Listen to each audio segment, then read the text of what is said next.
Республиканский стадион в Сыктывкаре уже ремонтируют. Как говорится, не прошло и года. В процессе эксплуатации главного спортивного объекта Коми нашли 30 дефектов.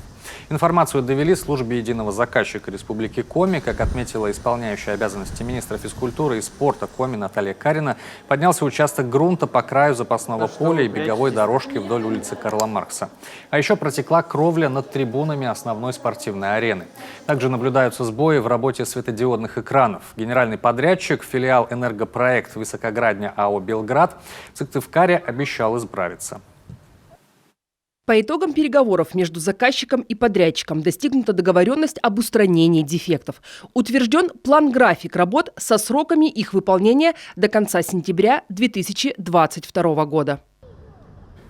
Сейчас на стадионе идет ремонт кровли над трибунами. До конца августа все работы должны завершить. В Минспорта Коми отметили, что ремонт реконструированного стадиона не повлияет на функционирование спортивной школы. Для этого на объекте будут созданы необходимые условия для обеспечения безопасности спортсменов.